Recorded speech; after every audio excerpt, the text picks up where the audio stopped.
ভারত পাকিস্তান যুদ্ধে একের পর এক হোঁচট খেয়ে যাচ্ছে ভারত। বৃহস্পতিবার রাতের পর শুক্রবারেও তুমুল লড়াই চলছে ভারত পাকিস্তান সীমান্তে। পাকিস্তানের ভয়ে রীতিমতো কাঁপছে ভারত, তার প্রতিফলন দেখা যাচ্ছে ভালো মতোই। ভারত এখনো স্বীকার না করলেও মার্কিন প্রশাসন কিন্তু ভারতীয় যুদ্ধ বিমান ধ্বংসের খবর নিশ্চিত করে ফেলেছে।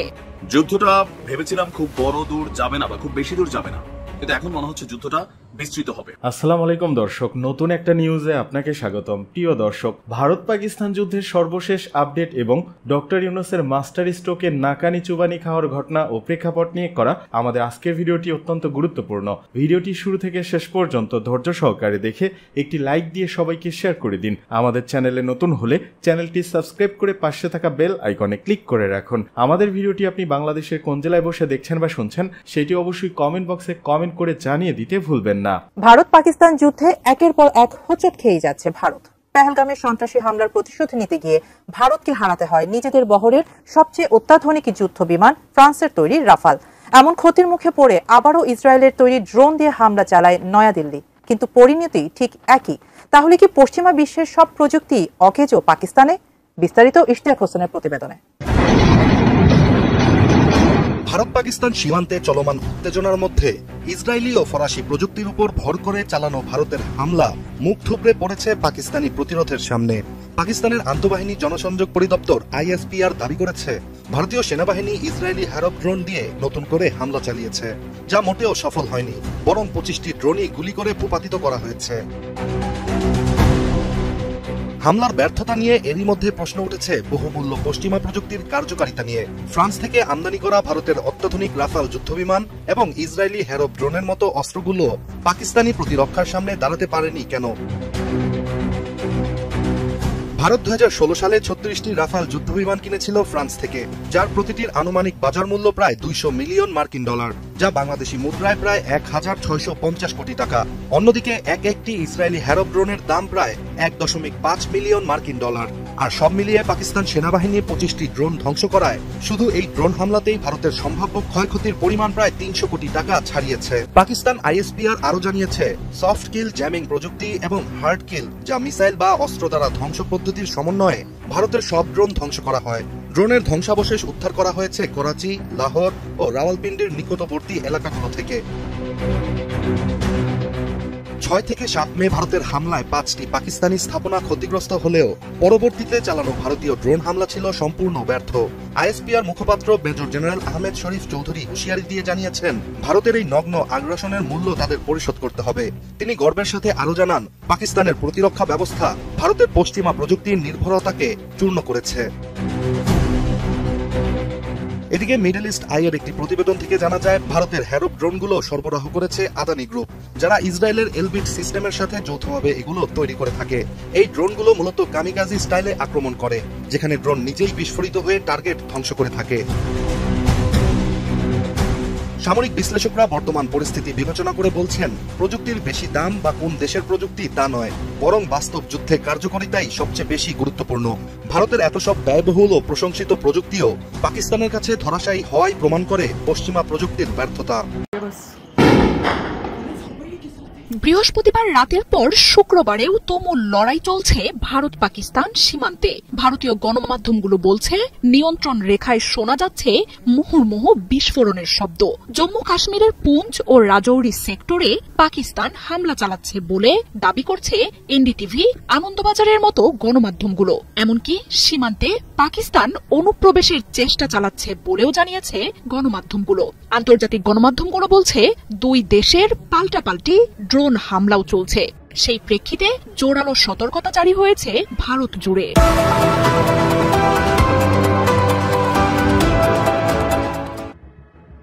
পাকিস্তানের আক্রমণের শঙ্কায় ভারতে বন্ধ রাখা হয়েছে অন্তত 24টি বিমানবন্দর। তালিকায় রয়েছে অমৃতসর, চণ্ডীগড়, শ্রীনগর, লুধিয়ানা, পুন্টার, কিষেনগড়, পটিয়ালা, সিমলা, ভাতিন্ডা, জয়সালমীর, যোধপুর, পাঠানকোট, জম্মু, লেহ, জামনগরের মতো বিমানবন্দরগুলো। বাকি সব বিমানবন্দরেও বাড়ানো হয়েছে নিরাপত্তা। দেশের নিরাপত্তায় সক্রিয় হয়ে উঠেছেন কেন্দ্রীয় স্বরাষ্ট্রমন্ত্রী অমিত শাহ। দিল্লিতেও বাড়ানো হয়েছে নিরাপত্তা। বাতিল করা হয়েছে গুরুত্বপূর্ণ দপ্তরগুলোর সরকারি ছুটি।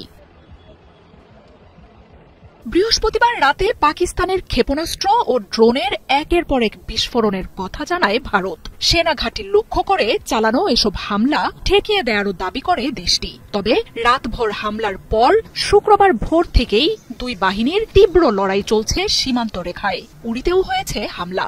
জম্মু কাশ্মীরের পুঞ্চে শোনা গেছে বিস্ফোরণের শব্দ। ভোরের আলো ফোটার আগেই ব্ল্যাক আউট করা হয় গোটা অঞ্চল। বাজছিল মিসাইলের সতর্কতামূলক সাইরেন।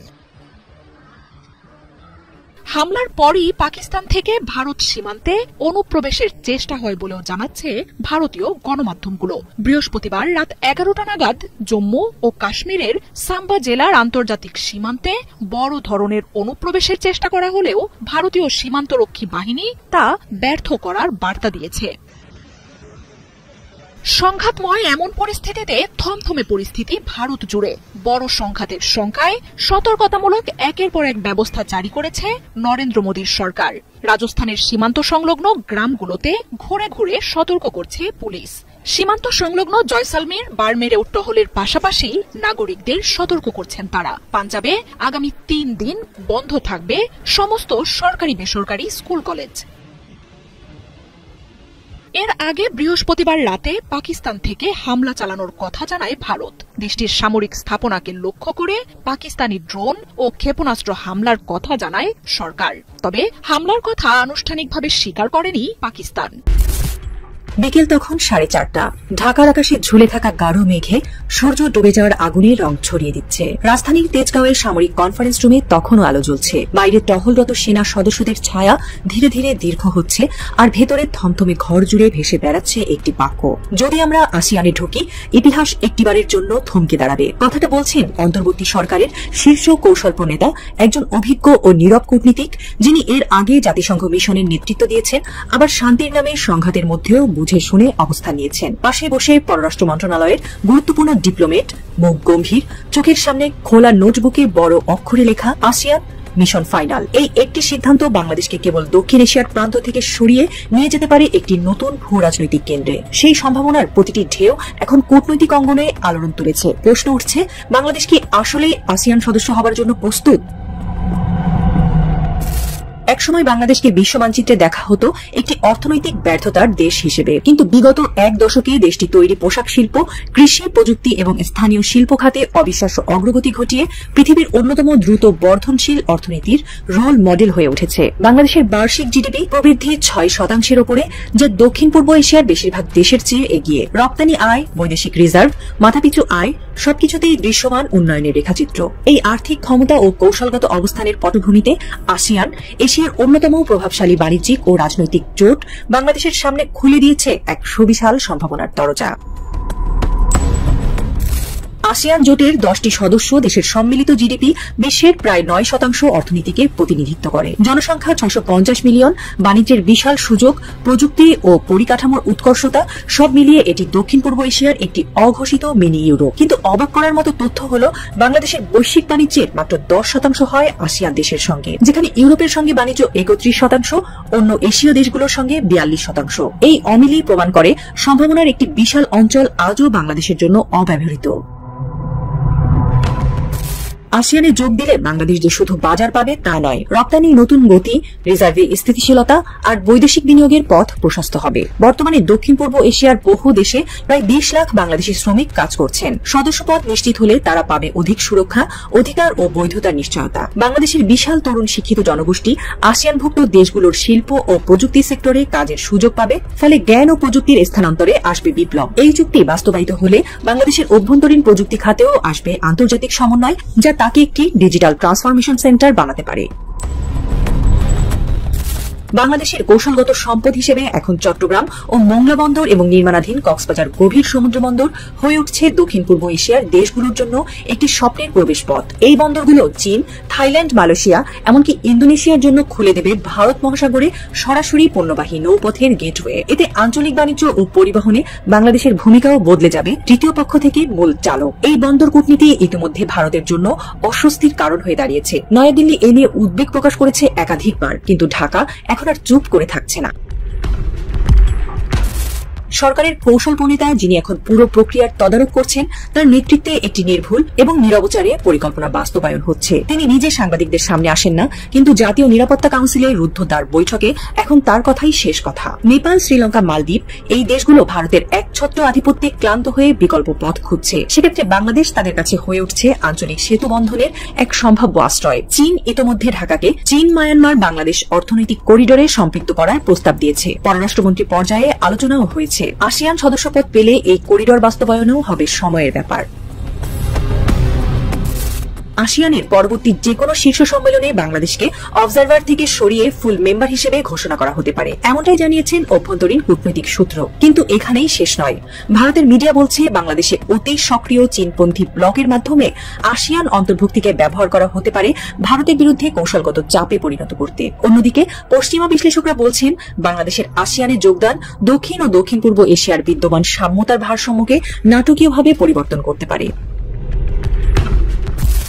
তেজগাঁওয়ের সে কনফারেন্স রুমে আলো নিভে এসেছে, কিন্তু একটা ফাইল খোলা রয়ে গেছে। প্রচ্ছদে লেখা আসিয়ান ফাইনালাইজেশন টপ সিক্রেট। কৌশল প্রণেতা চুপচাপ জানালার বাইরে তাকিয়ে আছেন। তিনি ভাবছেন একটি সদস্য পদ কখনোই কেবল একটি চুক্তি নয়, এটা অনেক সময় একটি অঘোষিত যুদ্ধের শুরু। এই লড়াই শুরু হয়েছে মোদির প্রতিবন্ধকতার কারণে। হিন্দুত্ববাদী নেতা ভেবেছিলেন একঘরে করতে পারবেন, কিন্তু ঘটনা ঘটেছে উল্টো। মোদির ভারতের থেকে ক্রমশ মুখ ফিরিয়ে নিচ্ছে পৃথিবী। প্রফেসর ইউনূসের নেতৃত্ব দেখিয়ে দিচ্ছে বাংলাদেশের জন্য বিশ্বের সব দরজাই খোলা। যুদ্ধটা ভেবেছিলাম খুব বড় দূর যাবে না বা খুব বেশি দূর যাবে না, কিন্তু এখন মনে হচ্ছে যুদ্ধটা বিস্তৃত হবে। দর্শক, গতকালকে রাতে পাকিস্তানের হামলার পর এ নিয়ে আবার পাল্টাপাল্টি বক্তব্য আমরা দেখেছি। তো পাল্টাপাল্টি বক্তব্যের এক জেরে আমরা এখন যেটা দেখছি যে গতকালকে গভীর রাত থেকে ভারত এই যুদ্ধ শুরুর আগে তাদের যে প্রাথমিক মহড়া ছিল জনগণের জন্য, সেই মহড়া এবং এর বাহিরে অনেক কিছু করেছিল, সেগুলোর পুনরাবৃত্তি আবারও দেখছি। বলা হচ্ছে যে পাকিস্তান আবারও হামলা চালাবে, তবে ভারত বলছে কড়া জবাব দেওয়া হবে।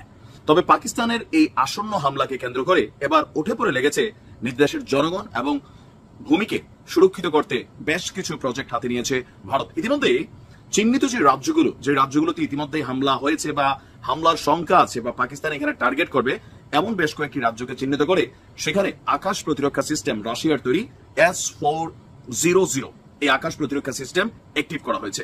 বিশাল রাজ্য ভারত, কিন্তু কতটুকু অংশ নিরাপত্তা দিবে? পাকিস্তানের বেলাও কিন্তু সেমই। যাই হোক, এর পাশাপাশি এই চরম উত্তেজনা যখন বিরাজ করছে, পাকিস্তানের পাল্টা হামলা ঠেকাতে এরই মধ্যে প্রস্তুতি নিতে শুরু করেছে ভারত।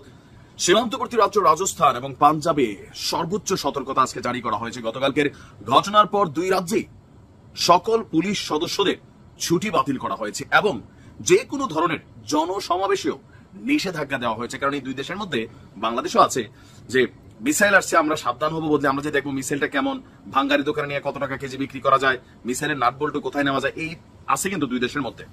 ভারতীয় সংবাদ মাধ্যম এনডিটিভি বলছে রাজস্থানে প্রায় 1037 কিলোমিটার দীর্ঘ পাকিস্তানের সাথে সীমান্ত আছে। এই সীমান্তটি পুরোপুরি সিল করে দেওয়া হয়েছে। সীমান্তে মোতায়েন বর্ডার সিকিউরিটি ফোর্স বিএসএফ কে সন্দেহজনক কিছু দেখলেই শুট অ্যাট সাইট, মানে দেখা মাত্রই গুলি চালানোর নির্দেশ দেওয়া হয়েছে এবং সম্ভাব্য যে কোনো বিপর্যয় সামাল দিতে প্রশাসনকে সর্বোচ্চ সতর্ক রাখা হয়েছে। এছাড়া ভারতীয় বিমান বাহিনীও সর্বোচ্চ সতর্ক অবস্থায় রয়েছে। যোধপুর, কৃষ্ণনগর, বিকারের যত রকম বিমানবন্দর আছে সব ফ্লাইট আগামী 9 মে পর্যন্ত স্থগিত করে রাখা হয়েছে। আকাশপথেও সুখোই 30 MKI যুদ্ধ বিমান নিয়মিত টহল দিচ্ছে গঙ্গানগর থেকে কচ্ছের রন পর্যন্ত অঞ্চল জুড়ে। এর পাশাপাশি মিসাইল প্রতিরক্ষা ব্যবস্থাও এখানে চালু করা হয়েছে। এছাড়া আমরা দেখছি গুরুত্বপূর্ণ স্থান হিসেবে চিহ্নিত রাজস্থানের বিকানের, শ্রী গঙ্গানগর, জয়সালমের এবং বারমের জেলায় যত শিক্ষা প্রতিষ্ঠান আছে সবকিছুকেই বন্ধ ঘোষণা করা হয়েছে, স্থগিত ঘোষণা করা হয়েছে চলমান পরীক্ষাগুলিও। পুলিশ এবং রেল বিভাগের কর্মীদের ছুটি বাতিল করা হয়েছে। সীমান্তবর্তী গ্রামগুলোতে নিরাপত্তা জোরদার করার নির্দেশ দেওয়া হয়েছে এবং প্রয়োজন হলে লোকজনকে গ্রাম থেকে সরিয়ে নেওয়ারও প্রস্তুতি চলছে। এছাড়া সীমান্তের কাছে অ্যান্টি ড্রোন সিস্টেম ইউনিট চালু করা হয়েছে। আর রাত 12টা থেকে ভোর 4টা পর্যন্ত ব্ল্যাকআউট কার্যকর করা হয়েছিল, যাতে শত্রুপক্ষের আধুনিক যুদ্ধ বিমান লক্ষ্যবস্তু নির্ধারণে ব্যর্থ হয়। পাঞ্জাবেও অনুরূপ সতর্কতা জারি করা হয়েছে। পুলিশদের ছুটি বাতিল, জনসমাগমে নিষেধাজ্ঞা। উত্তেজনাকর পরিস্থিতির কারণে মুখ্যমন্ত্রী ভগবন্ত মান সমস্ত সরকারি কর্মসূচি বাতিল করেছেন। তো আমরা সবকিছু মিলিয়ে আপনার যতটুকু বুঝতে পারছি যে আজকের দিনেও যে কোনো সময় দুই পক্ষ এক পক্ষ আরেক পক্ষে আঘাত করবে, তবে আমরা চাই আঘাত যেন না হয়। দেখেন এই যুদ্ধ থেকে কোনো কিছু অর্জন করার কিছু নাই।